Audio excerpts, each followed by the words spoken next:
Untuk orang kafir yang manfaat harta benda kita, manfaat tak kat kita? Faham tak? Dapat pahala tak? Dapat tak? Dapat? Jadi masa basih tak lagi harta kita wakaf, orang kafir guna, dapat pahala lagi tak? Dapat? Dah harap-harapnya dia pun seronok. Wah, boleh bagi sama kita mah. Kita pun boleh ambil manfaat mah. Wah, bagus punya agama Islam mah. Saya mau masuk Islam sekarang mah. Asyhadu alla ilaha illallah. Oh, ke bagus. Sikit-sikit tambahan lah tu. Tu boleh iklan je. Dan tadi boleh iklan. Okey. Okey.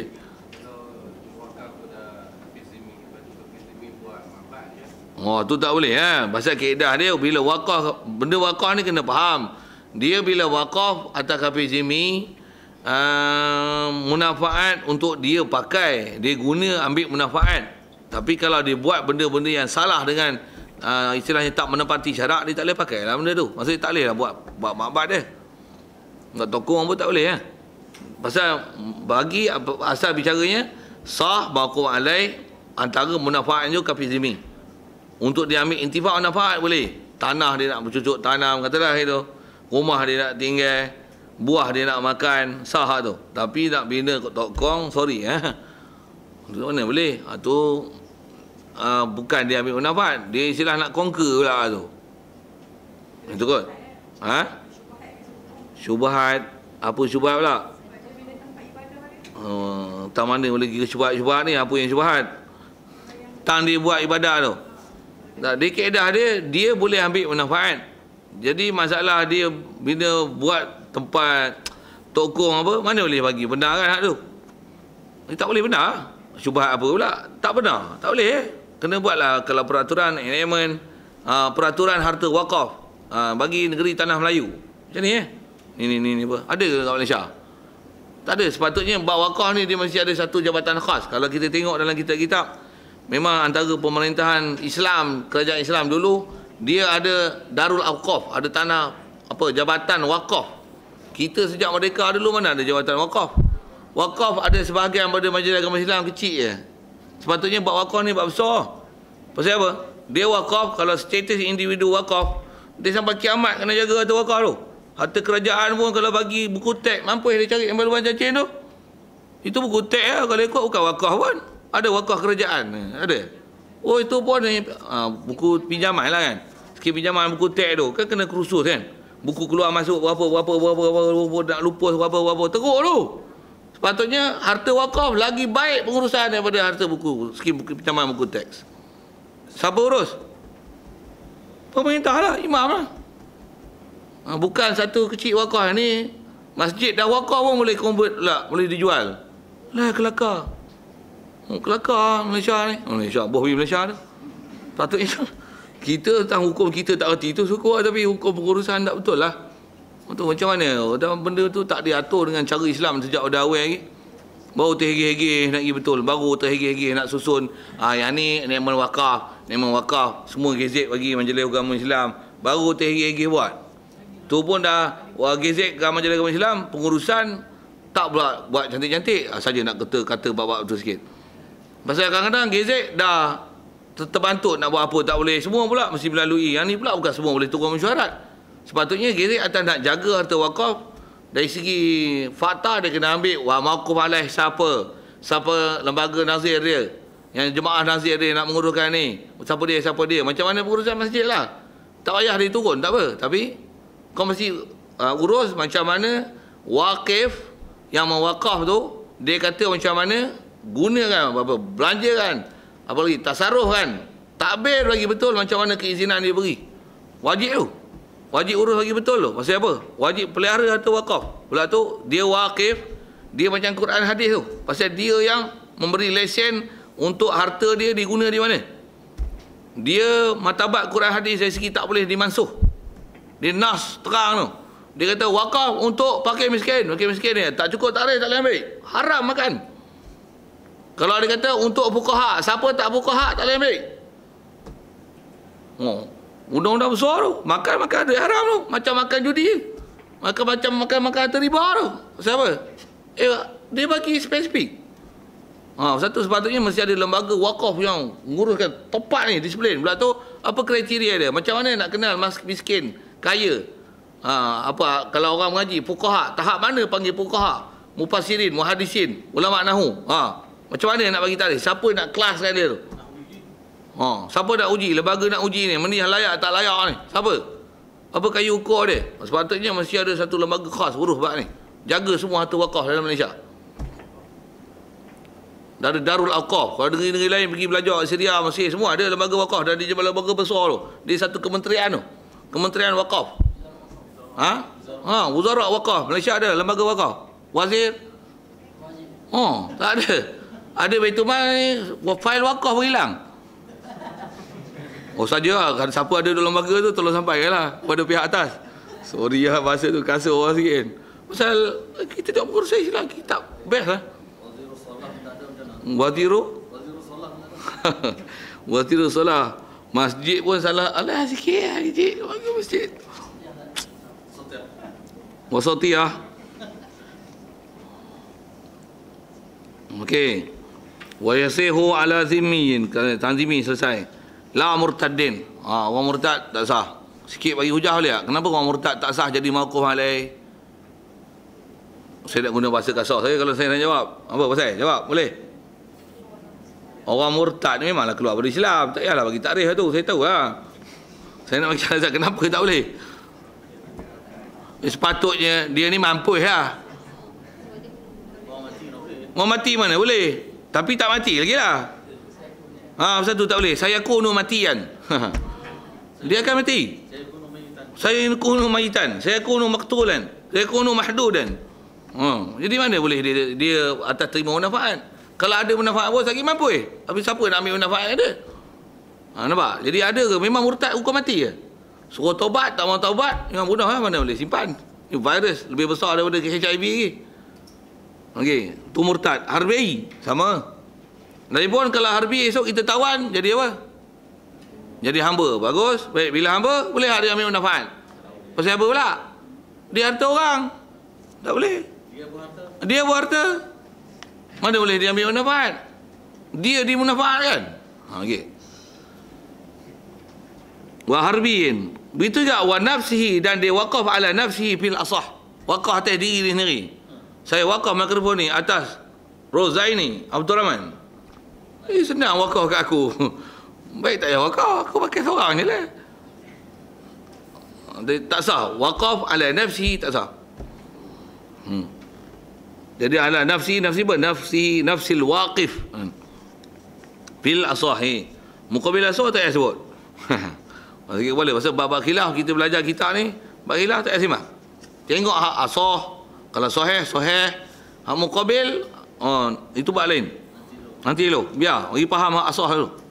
Satu kaedah kita zaman ni yang membeningkan umat apa? Hak pendapat ni dia cerita ke orang. Pendapat. Orang tunai boleh wakaf. Boleh wakaf tunai. Boleh. Pendapat, ada pendapat. Awak tak ambil pendapat kuat ni pendapat lagi pendapat saya. Pendapat saya lah. Pendapat ulama jangan orang pakai. Dia tipu ayat marah ni.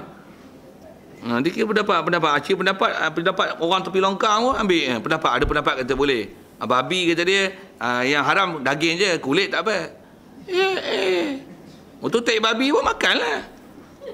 Dan babi yang haram ialah daging je. Quran pun kata dagingnya, walahmal khinzir. Ada khilaf, kata tan daging dan kulit. Kulit tak apa, pasal yang haram ialah daging. Tu bagi tarik tu. Senang. Kaedah berhujah tak betul. Benda-benda sesat ni kan boleh bagi. Tambah pula bukan khilaf, sesat. Dia kata kita menghormati pandangan orang lain. Lastik aja. Ni bab-bab macam ni benda ni. Melastik je.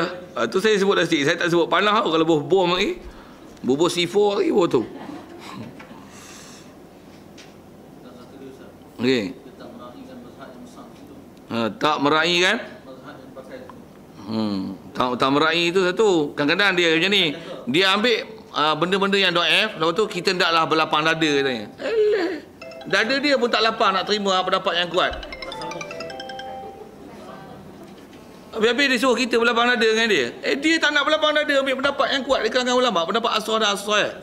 Dia suruh kita lapang dada terima pendapat sempit-sempit. Buat apa? Dia tak lapang dada. Ayat tu power tu. Okey.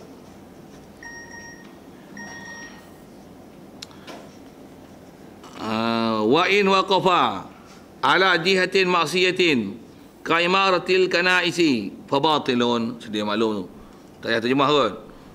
Sekiranya mewakaf oleh orang wakif di atas pihak maksiat, contoh seperti membangunkan gereja, fa batil. Salah lah.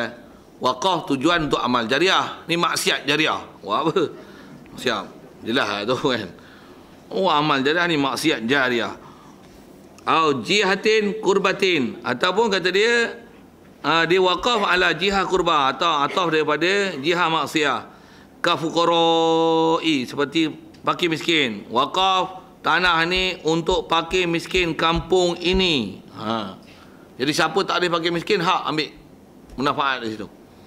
Cuma apa? Manafik tanah, bukan ambil tanah. Dan tu pun kena faham ya. Yang ni pun hak tengil ni payah je. Pasal kalau kata tanah, diwakafkan tanah, tanah sekepin. Dia kata wakaf untuk fakir miskin. Bukan fakir miskin pakat ambil tanah ni buat tanah, buat rumah. Pasal masing-masing ada hak tanah tu. Bukan macam tu, bukan ada hak. Ambil manfaat. Antara manfaat tu apa? Bercucuk tanam, ada hasil dapat ke dia. Getah ke, sawit ke. Tanah tu sewa orang atau buat rumah, sewa kan. Dia ada berhak untuk ambil hasil tanah sewa itu. Ya, dan lembaga mengurus, pasti ada wazir mengurus kan ni. Tu siapa? Tu kalau ikut menteri menteri waris ni, urus ni. Dia kena bangunkan harta wakaf, hidupkan harta wakaf. Pasal wakaf orang tu. Maka orang kena kata bukan jahanamkan wakaf. Apatah lagi rampas harta. Lagi salah besar. Okey, kalau fuqara lagi antara jihad dia nak suruh ni, kalau ulama boleh bagi pada ulama. Cuma siapa nak ditakrifkan ulama tu? Apa kayu ukurnya? Ni kena mesyuarat pakar ni. Siapa dia nak takrifkan ulama? Kalau dah tak ada pula, ulama dah mengkotak akhir, dah tak ada lah ulama-ulama. Yang ada pun semua ulak dalam semua. Itu macam mana tu? Tak boleh, tak cukup takrif, tak boleh ambil. Lagipun dia tak pupus, dia akan hasil lah. Ada nanti, siapa yang ada boleh ambil, siapa tak ada tak boleh ambil lah. Siapa cukup sifat boleh ambil manfaat, siapa tak boleh lah. Dia tengok nas orang yang mewakaf. Kalau dia ada kampung ni, fuqara kampung ni, ulama kampung ni, kalau dia kata kampung ni, negeri ni, ataupun seluruh alam ni, tengok apa ayat dia sebut. Pasal ayat dia adalah nas. Ayat dia adalah nas. Dia yang harta dia nak mengizinkan ke siapa? Dia nas. Kena faham nas dia tu. Apa dia sebut? Satu, dia kena ada, kalau disebut wakaf, orang sebut wakaf tu dengan rasminya. Untuk dia nak istilahnya insyakkan wakaf, dia mesti sebut ini tag wakaf aku. Ni aku wakafkan apa tanah ini untuk fuqara, kemudian ulama, kemudian fuqaha, kemudian mufassir, kemudian siapa? Ini nas wakaf aku. Jadi ikutlah peraturan tu. Untuk apa nas dia tu? Dipakai lah. Sama ada tertib ke, kebersamaan milik ke. Satu kena sirah, satu kena ada lafaz. Insya' tu maksudnya nak berjadi. Kalau sebut cadang tanah ni nak wakaf, belum wakaf gitu. Mau cadang. Mau ada niat cadang ni nak wakaf ni wakaf ni wakaf lagi. Tak, dia mesti ada insya' tu. Insya' tu dengan qasad baru jadi. Buat tu ada lafaz soreh tak soreh ni. Nyebut depan lah. Sampai tak sampai tu tak tahu. Tak ada sambung kursus lain lah esok. Tak ada pergi ngaji lain. Tak ada pun tunggu kita punya korek sampai buat wakaf. Ada yang ikut kursus kan? Tak ada lah. Apa pun dia batu korek dia orang sebut-sebut ni. Tanya dia memang. Memang nak masuk kita dah bab-bab muamalat tu. Haji nak habis lah sikit lagi. Baik. Ulama begitu juga wal masajid. Dia wakaf pada jihad masajid. Wal madaris dan sekolah soha. Jadi kalau ke masjid, apa itlak wakaf masjid? Manfaat masjid. Maksudnya wakaf untuk menara masjid, dinding masjid. Apa manfaat masjid lah? Api masjid, air masjid, ustaz masjid, guru masjid. Apa? Untuk program masjid. Semua untuk imarahkan masjid. Jadi tengok apa ayat orang mau wakaf tu. Kalau dia kata wakaf ni untuk buat masjid, tu wakaf masjid, buat masjid. Yang ni wakaf tanah kebun getah ni untuk wakaf masjid. Dia mesti faham. Itlak itu wakaf masjid, wakaf apa? Wakaf manafik untuk masjid. Wakaf ni untuk kubur. Apa? Wakaf manafik untuk kubur. Maksud apa? Tebas rumput. Apa lagi? Masalah kubur, urusan kubur. Banyak sekali pun berjuta-juta, bilion-bilion. Pasal apa? Apa lagi? Jenuh tebas rumput. Rumput banyak mana sangat. Sekalipun banyak. Harta wakaf. Kalau dia kata bagi untuk guru yang mengajar, ni juta-juta, habis kan? Pasal manfaat disuruh habis. Bukan suruh simpan.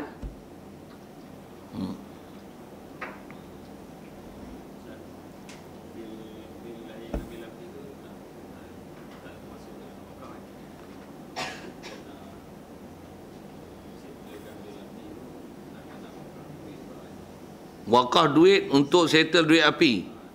Tak boleh. Yang tadi tu wakaf tanah untuk masjid. Manafik dia bayar bil api. Boleh? Lain tu. Tu tak faham tu bagus tanya. Faham? Kalau duit ni ni wakaf untuk bayar duit api. Tak boleh. Wakaf tanah ni untuk masjid. Okey, ayat dia untuk masjid. Untuk apa ni? Masjid tu? Manafik masjid. Sama ada buat binaan, apa. Buat suai baik pulih, cat, lampu terbakar, kipas, orang bersih masjid. Manafik masjid. Duit api, duit air, tu. Boleh? Tu manafik masjid. Untuk imamnya, bilalnya, termasuk manafik masjid. Kalau dia kata untuk pegawai masjid, pegawai lah. Dia kata dah dapat 750, itu abang lain. Ini abang orang wakaf. Dapat abang wakaf. Okey, siap. Boleh. Situ kot miskin tadi tu. Jadi kalau dia wakaf tempat kurbah, itu tang wajah kurbah. Memang kewajikan bagi fakir miskin, bagi ulama, masjid, madrasah tanpa khilaf. Semua kata itu adalah wajah ibadat. Au jihatin, ataupun dia bagi satu jihah, tapi jihah ni la tazharu fiha qurbatu, tak jelas, tak nyata pihak pada pihak ni, pihak dia mauquf alaih ni qurbatu oleh ibadat, dampingan diri ke orang Ta'ala. Tak jelas nampak itu adalah ibadat. Contoh, kal aghniya, bagi ke orang kaya. Bagi orang kaya ibadat tak? Nama pun kaya lah. Bagi kat dia, tambah pula dia wakaf apa? RM5 dapat. Allah. Orang kaya buat apa RM5?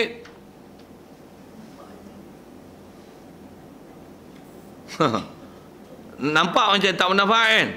Sah lah. Saya tanya tu, sah lah wakaf. Orang belakang ada sah fil asahi. Sah wakaf. Jadi faham tak apa? Mauquf alaih, antara syarat dia mestilah pada wajah kurbah. Kalau tak wajah kurbah pun semua wajah-wajah yang hukum tasarruf yang jaiz, sah wakaf. Walaupun tak jelas di situ ada wajah nama ibadatnya dan kebajikannya, sah. Tapi sepatutnya kalau nak cerdik macam mana, carilah wajah kebajikan kan. Tapi dia di atas orang wakif. Ikut dia nak bagi siapa? Ada tak orang kaya bagi duit kat orang kaya? Ada tak orang kaya dia tak bagi duit kat fakir miskin? Ada tak dia bagi kat orang fakir miskin? Dia bagi orang ngaji dia lah.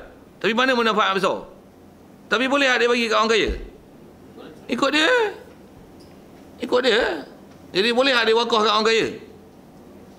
Sah lah, tak ada masalah. Macam mana tu? Okey. Wa ala qurbah ataupun ala tasarruf jaiz. Okey. Dia tak syarat mesti qurbah. Tapi dia mesti jangan wajah maksiat. Itu je. Jadi kalau tak maksiat, benda sama ada wajib, benda sunat, benda jaiz, sah.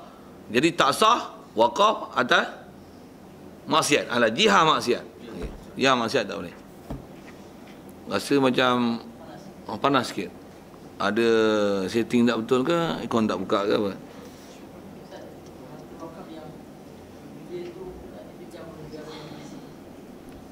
Harta wakaf. Okey. Negara apa ni? Di sisi belakang. Okey. Oh.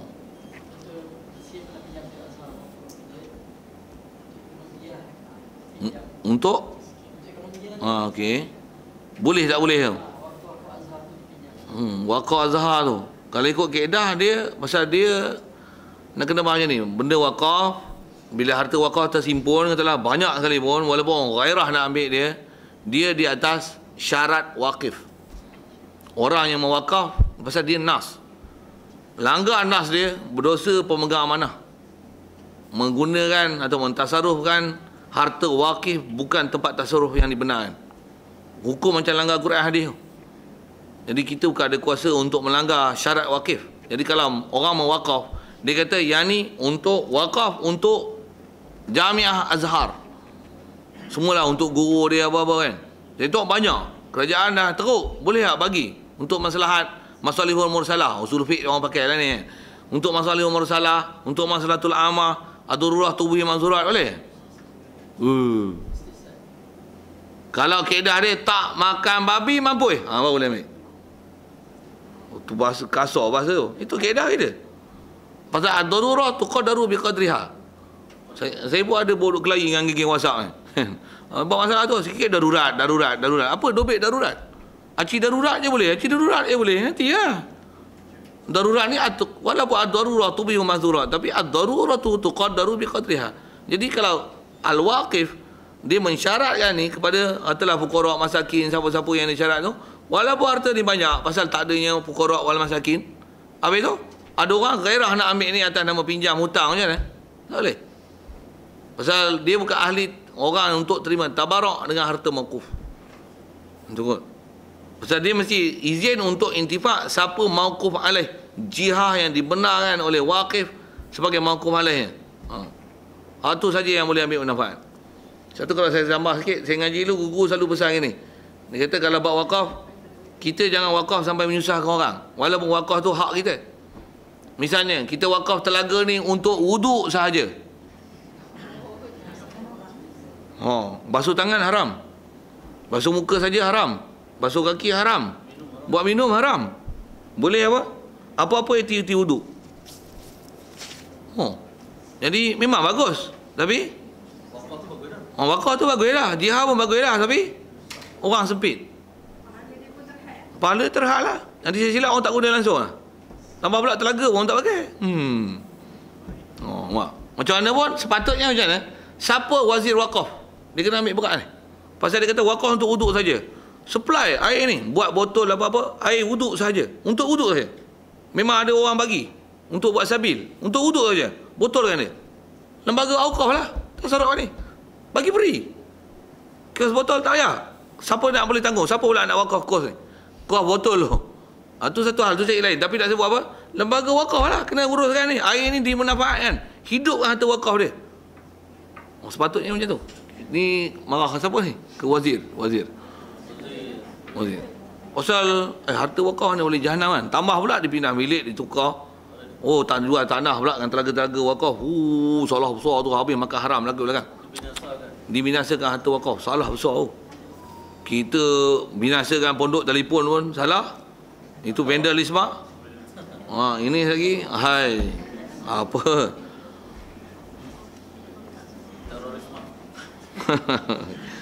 Tapi benda itulah bab syariat kita telah diajar dengan sistem mengenepikan kaedah-kaedah syarak. Itu lah. Kena bagi briefing lain lah kat dia orang. Dia orang tak minta saya bagi briefing. Kalau saya bagi briefing macam ni lah. Esok kita briefing dengan YouTube. Itu. Baik. La tadharufiya qurba kal aghniya soha fil asahi. Baik. Kemudian wala yasihu illa bilafzin. Okey, yang ni syarat keempat. Apa dia? Sirah. Tak sah ia waqaf illa bilafzin, melainkan dengan lafaz. Jadi mesti ada lafaz. Sebut. Apa dia? Sebut lafaz. Pasal dia dalam bab muamalat ni, dalam fiqh kita, dia ada yang memang syarat lafaz. Ada yang salah, ada istilah ijab qabul. Ada yang dia memang ada lafaz yang kena bagi sah. Cuma ijab qabul ada bab yang bahas ulama, ada yang dia tak perlu qabul pun, dia perlu ijab aja. Macam wakalah, macam hadiah, dia tak syarat qabul. Aku hadiah ni. Belah. Aku terima hadiah itu. Tak payah sebut terima. Aku terima jemputan itu. Wakalah dia tak perlu qabul. Hadiah tak payah qabul. Sedekah tak perlu qabul. Qabul dari segi lafaz. Tapi nak insya' khusus kita bicara ni wakaf, mesti ada lafaz. Pula tu bila kita nak istilah memperjadikan lafaz tu, dah buat tu, dia tak boleh tarik balik. dan tak boleh mansuh. Tak boleh diitlakkan apa yang khas. Tak boleh tak boleh di khas apa yang diamkan. Boleh faham tak pasal itu? Katalah misalnya kita kata wakaf untuk muslimin muslimat. Asalnya macam tu. Tengok muslimin muslimat umum sangatlah. Yang tutup aurat. Umum pula lagi, besar lagi, kecil lagi. Yang ngaji agama, sempit sikit. Yang ngaji agama di sekolah pondok. Lagi spesifik. Kalau disebut direct terus tak apa. Tapi bila dah sebut satu dah bagi jadi macam mana? Jadi lah. Dia tak boleh nak dikhususkan. Tak boleh nak diamkan ataupun disebut khusus untuk wuduk sahaja. Dah lepas setahun wuduk sahaja, tak ada orang manfaat pun. Dan sebagainya lain-lain lagi. Tak boleh. Bukan lapar bodoh nak boleh sambung-sambung itu. Satu, insya' bagi jadi betul-betul. Saya ngaji ada guru cerita macam ni. Lepas wakaf dia macam ni lah. Walaupun saya ngaji dulu guru cerita dongeng aja. Tapi dia nak bagi faham kan. Lepas insya' wakaf hanya buat main-main. Dia kan boleh mansuh. Tak boleh. Sekali kau pun tak lagi mansuh. Kau tu siapa? Waqif tu tak boleh mansuhkan dia. Dia cerita kartun ni. Nampak saya nak cerita apa? Cerita tukang cek kayu api. Lelaki bini. Waktu tu memang cek kayu api. Dia dapat bertemu dengan cerita bidadari apa tau? Bidadari. Orang budian lah macam tu kan. Waktu tu dapat lah ada batu hikmat 3 ketul dia dapat. Cerita pendek dia tu. Sebut je hajat. Dia akan jadi dengan 3 ketul batu. Dia bagi 3 ketul. Tapi kau sebut keadaan dia macam mana? Kau lambung batu selagi sebelum dia jatuh, kau sebut. Dia akan jadi. Tapi sebut tu habis lah. Tak ada apa lah. Saya nak cerita apa ni? Dia nak ajar, sebut tak boleh tarik balik. Itu ya. Betul lelaki bini pun dapat batu hikmat tu berangai lah. Orang miskin, orang susah. Nak beli hak ni. Nak kita nak ni, balik ni. Nak azab apa. Jadi tukang sebut siapa? Seorang je. Siapa? Bini dia. Baling. Okey, cadang lagi nak sebut rumah, kereta api, apa sebut, baling. Bila baling, batu tu nak jatuh kat hidung dia. Hidung. Penuh hidung. Dah tengok bini hidung penuh. Macam nenah. Penuh hidung. Nenah bulu hidung Ni hidung. Apa semua hidung? Masya Allah. Buat macam mana? Tak apa, ada 2 batu lagi. Baling pula. Tak ada hidung. Habis, lompong ke hidung. 1 hidung. 1 habis apa benda tak? Nak cerita apa tu? Ambil pengajaran tak mana? Dia tak boleh bagi mansuh. Sebut sekali lah. Jadi. Tak jadi. Jadi tu. Kalau salah lah. Maksudnya kalau sempit lah. Kalau lapang lah.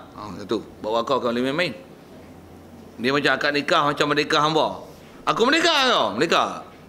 Cop. Boleh cop. Tak boleh. Bini cerai talak 3 je lah. Habis talak 3. Cop. Tweet. Main kerja-kerja kan. Tweet. Cop. Ada main cop pula. Tak ada cop. Kau insya' jadi. Tu. Kamu boleh main. Ya. Syarat orang yang nak mendengar lafaz tu siapa? Malik atau siapa yang diwakilkan. Malik tu yang lafaz. Satu kalau tulis macam ni, cukup lah macam ni. Minta saja macam ni. Ustaz, macam ni punya ayat wakaf boleh tak? Cantik tak? Contoh kan. Macam ni tak? Fikir tu. Sebelum nak bagi jadi tu. Macam akad nikah lah. Nak bagi jadi tu, macam akad nikah tu kan. Sebelum tu, skrip. Betul, skrip tu. Betul lah. Ayat tu kena pakai tak kan? Skrip. Teks yang nak disebut dalam masalah wakaf tu. Teks malah akad nikah. Teks tu. Mula-mula janji macam ni, mas kahwin macam ni. Bila akad nikah ni, dia tengok macam mana? Aku nikahkan akan nikah dengan anakku dengan mas kahwinnya 50 sen tunai. Kawan pun terima. Pum, 5 kupang kau. Pakat dulu 50,000. Salah tak salah? Itu lapar dia sebut. Soreh tak? Soreh, dah kabul. Sah, saksi dengan wali yang sebut kan? Sah. Jadi 5 kupang mas kahwin. Boleh tarik balik? Tak boleh lah. Berkuat kuasa sejak dari tarikh tu. Tak. Serai mahkamah. Ya. Kalau ikut dari si keedahnya, ya. Walaupun sebut seorang diri. Cuma orang lain tak tahulah status wakaf tu. tapi mesti talafuz. Pasal bab-bab lafaz ni memang ada bab-bab dalam fiqh dia tak syarat khitab. Pasal dia syarat mesti talafuz. Nazar talafuz. Maksud kena lafaz. Talak pun talafuz, dia tak syarat isteri duduk depan. Dia tak syarat. Dia syarat, dia tak syarat khitab.